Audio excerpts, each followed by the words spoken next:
The night was a canvas of ink, the quiet suburb cloaked in the faint hum of a flickering, casting an eerie glow through the misty veil that cloaked my windowpane. My name is John, ex-detective and now a businessman, but still haunted by unsolved cases like an itch I can't quite scratch.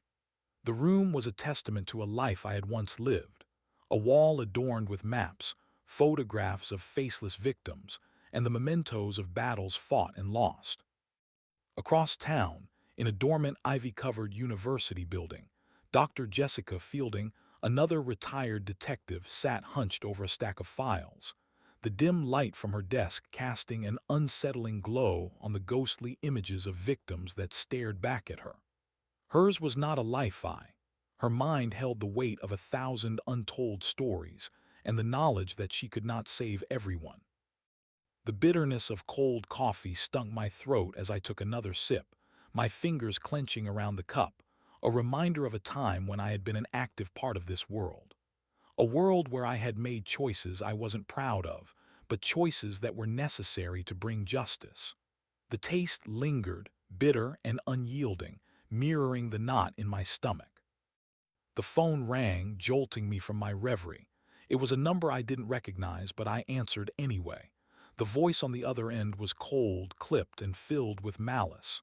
"I know what you did," they hissed, their breath heavy in my ear. "I know all about your past, John. You think you can hide from me." I didn't respond. I didn't need to. We both knew the truth. The weight of my past hung around me like a shroud, suffocating and unforgiving. But it wasn't just the ghosts that haunted me. It was the cases left unsolved. Cases like the one involving Dr. Fielding. I had heard whispers about her work, her relentless pursuit of justice in a world where corruption ran rampant. I couldn't ignore the irony. Here we were, two retired detectives with unresolved cases, driven by our own demons to re-enter the game. Our paths crossed in the most unexpected way, and I found myself questioning my resolve. Was this obsession worth risking everything for? I set down the phone, my mind racing. The truth was a slippery thing, and I had spent years chasing it only to find more questions.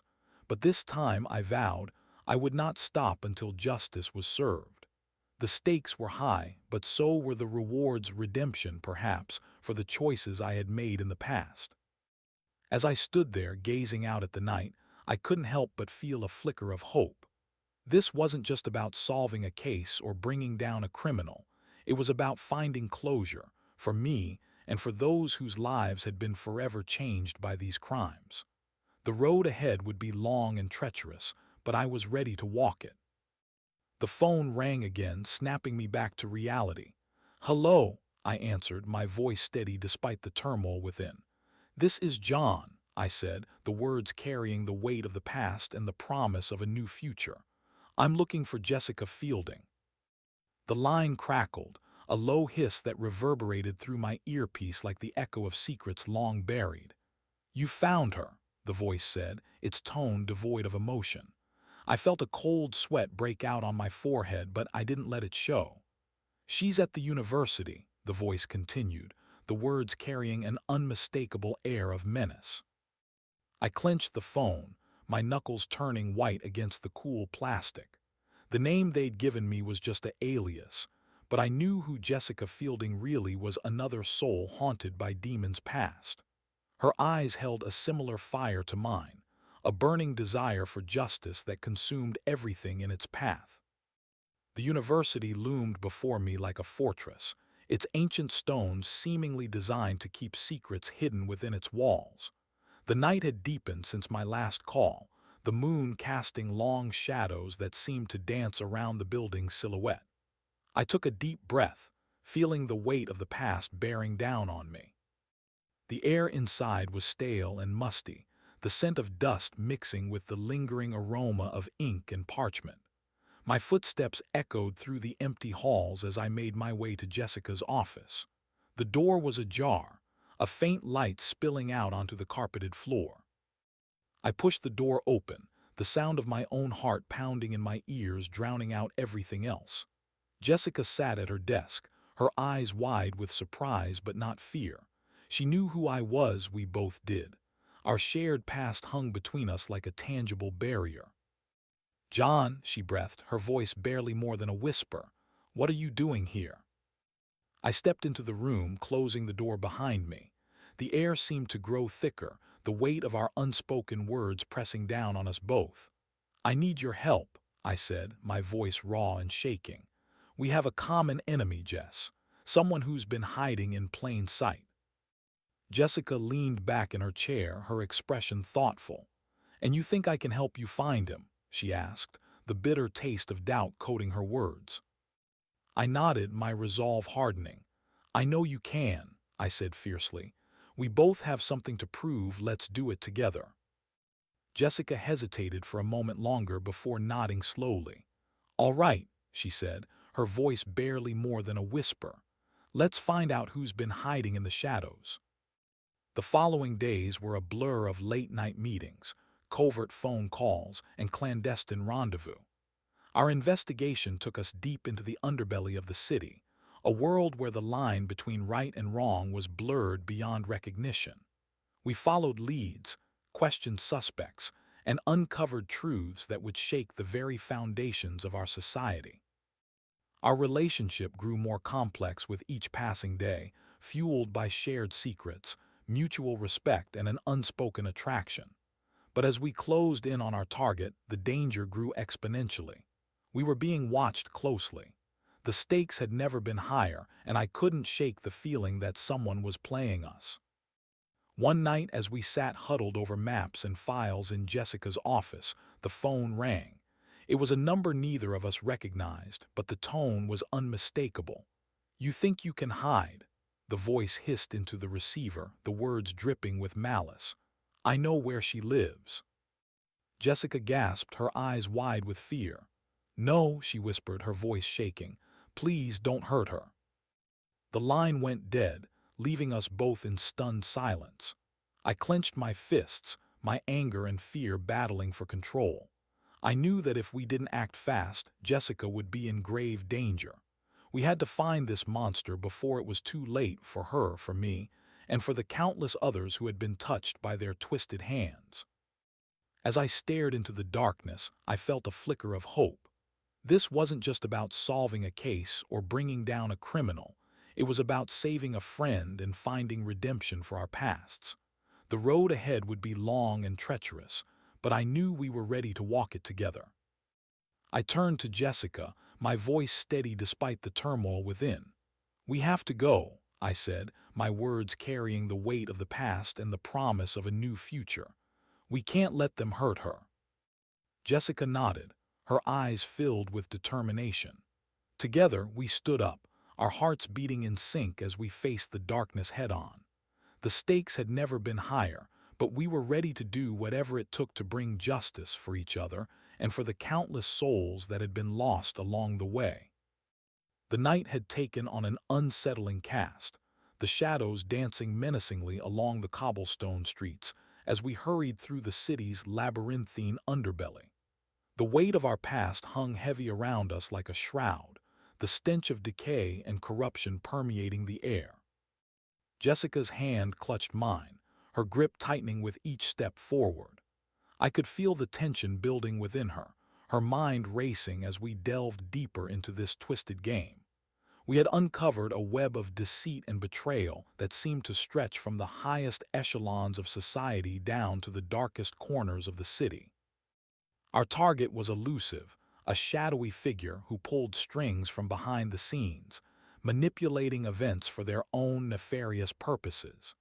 Each lead we followed only served to deepen the mystery, the darkness threatening to consume us as we pressed onward. We arrived at our destination, an abandoned warehouse that had seen better days. The air was thick with the smell of oil and decay, the floor slick with grime. I could feel my heart pounding in my chest, adrenaline coursing through my veins as we entered the darkness. Jessica's eyes darted around the room, her mind working furiously to piece together the puzzle that had been laid before us. As we delved deeper into the warehouse, I could feel the oppressive weight of our past bearing down on us, a constant reminder of the choices we had made and the lives we had forever altered. It was then that we heard it, a soft, muffled sound coming from the depths of the warehouse. We exchanged a look, our eyes locked in understanding as we knew that this was it, the moment we had been waiting for. We crept forward, our steps silent as we moved through the darkness. The sound grew louder, the faint flicker of light guiding us toward our quarry. As we rounded a corner, we saw them, our target, huddled over a table, their face obscured by the shadows. "Freeze!" I shouted, my voice echoing through the warehouse. But they were too quick, disappearing into the darkness before we could even react. Jessica and I exchanged a look of frustration as we knew that this was only the beginning. The game had just started in earnest. We spent the following days and nights tracking our quarry, piecing together the fragments of their identity and their nefarious plans.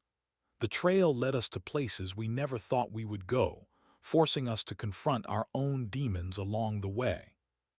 The line between right and wrong became increasingly blurred as we delved deeper into this twisted game, the darkness threatening to consume us at every turn. But we pressed on, driven by a shared determination to bring justice for ourselves and for those whose lives had been forever changed by the actions of our quarry. It was during one of these late-night investigations that Jessica finally broke down, her shoulders shaking with sobs as she confessed the truth about her past. She had made choices she wasn't proud of, sacrifices she had thought were necessary to bring justice. But those choices had come at a great cost: the loss of innocence, the erosion of trust, and the shattering of relationships. I felt my own heart break as I held her, our shared pain and guilt weighing heavily upon us. We both knew that we had to continue on this path for ourselves, for those whose lives had been forever altered by our quarry's actions, and for the hope of redemption. As the sun began to rise, casting long shadows across the city, we found ourselves back at Jessica's office. We were tired, worn down by the weight of our past and the darkness that surrounded us. But we knew that we couldn't stop now, not when we were so close to bringing our quarry to justice. We spent the day poring over evidence, following leads, and piecing together the final pieces of the puzzle. As night fell once more, we set out into the darkness, our hearts pounding in sync as we faced the unknown. It was then that we found him, our target, cowering in a dark alleyway. The sight of them filled us with a mixture of anger and relief, a sense of vindication washing over us as we closed the final chapter on this twisted tale. The days that followed were a blur of court hearings, testimonies, and the slow unraveling of our quarry's web of deceit. As the dust settled and justice was served, we stood together, our arms wrapped around each other as we stared out at the horizon. We had faced our demons, the darkness that had haunted us for so long, and emerged stronger for it. We had brought justice to those who had been wronged, and in doing so, found a measure of redemption for ourselves. As we turned to face each other, I could see the hope in Jessica's eyes, a glimmer of light in the darkness that had once seemed all-consuming. Together, we had faced our past and come out on the other side. And as we walked away from the courthouse, hand in hand, I knew that we would face whatever came next together. For now, the shadows receded, the darkness giving way to the first light of a new day. The stench of decay and corruption had been replaced by the sweet scent of hope, a beacon guiding us forward as we navigated the uncharted waters that lay ahead. And for the first time in a long time, I felt a sense of peace, a sense that we had found our way back to ourselves and to each other. The road ahead would no doubt be fraught with challenges, but we were ready to face them head-on. For now, we stood at the precipice of a new beginning, a chance to make amends for our past mistakes and to forge a brighter future. And as we turned to face the dawn, I knew that together, we would walk into whatever came next with courage, determination, and hope. The dawn's first light crept over the horizon, casting long shadows that danced across the quiet suburban streets as I stood on John's doorstep. His eyes met mine, a storm of emotions swirling within their depths: relief, gratitude, and a hint of something more. We had come a long way since our first chance encounter, two retired detectives haunted by unresolved cases, drawn back into the darkness by the promise of justice. As we stepped inside his home, I could feel the weight of the past hanging heavy in the air, a palpable reminder of the choices we had made and the lives that had been forever altered as a result. The room was a testament to a life lived on the edge, maps pinned to the walls, photographs of faceless victims, and mementos of battles fought and lost. But there was something different about this place now, a sense of peace, a hint of redemption that seemed to emanate from every corner. I could see it in John's eyes as he spoke, his voice steady as he shared the details of our next move. We would delve deeper into the underbelly of the city, following leads, questioning suspects, and uncovering truths that would shake the very foundations of our society. Together, we stood at the precipice of a new beginning, a chance to make amends for our past mistakes and to forge a brighter future. I could feel the tension building within me as I prepared for the challenge ahead, my mind racing with thoughts of what lay in store for us. But there was also a sense of excitement, a feeling that we were on the cusp of something great. The days that followed were a blur of late-night meetings, covert phone calls, and clandestine rendezvous. We followed leads, questioned suspects, and uncovered truths that would change the course of our lives forever. The line between right and wrong became increasingly blurred as we delved deeper into this twisted game, the darkness threatening to consume us at every turn. It was during one of these late-night investigations that we found ourselves in a dimly lit warehouse, the air thick with the smell of oil and decay. We could feel the oppressive weight of our past bearing down on us, a constant reminder of the choices we had made and the lives we had forever altered. As we rounded a corner, we came face to face with our quarry, a shadowy figure who had been manipulating events from behind the scenes. The sight of them filled us with a mixture of anger and relief, a sense of vindication washing over us as we closed the final chapter on this twisted tale. The days that followed were a whirlwind of court hearings, testimonies, and the slow unraveling of our quarry's web of deceit. As the dust settled and justice was served, we stood together, our arms wrapped around each other as we stared out at the horizon. We had faced our demons, the darkness that had haunted us for so long, and emerged stronger for it. As we turned to face each other, I could see the hope in John's eyes, a glimmer of light in the darkness that had once seemed all-consuming. Together, we had brought justice to those who had been wronged, and in doing so, found a measure of redemption for ourselves. As the sun set over the city, casting long shadows across the quiet suburban streets, I knew that our journey was far from over. The darkness would always be there, a reminder of the choices we had made and the lives we had forever altered. But with each other by our side, we could face whatever came next with courage, determination, and hope. The days that followed were filled with new challenges, but we met them head-on, driven by a shared determination to make amends for our past mistakes and to forge a brighter future. We continued to work together, following leads, questioning suspects, and uncovering truths that would change the course of our lives forever. And as I stood on John's doorstep one cold winter night, the snow falling gently around us, I knew that we had found something more than just a shared purpose. We had found a friendship that transcended the darkness. We had faced the shadows together and emerged stronger for it.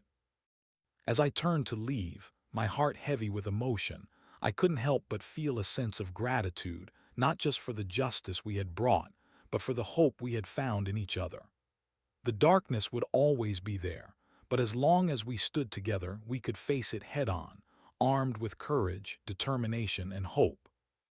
And so, as I walked away from John's doorstep, I felt a sense of peace, a sense that we had found our way back to ourselves and to each other. The road ahead would no doubt be fraught with challenges, but we were ready to face them together hand in hand, united by the bonds of friendship and the shared pursuit of justice. For now, the shadows receded, the darkness giving way to the first light of a new day. And as I turned to face the dawn, I knew that together, we had found our way back from the edge, back from the darkness and into the light. And for that, I would always be grateful.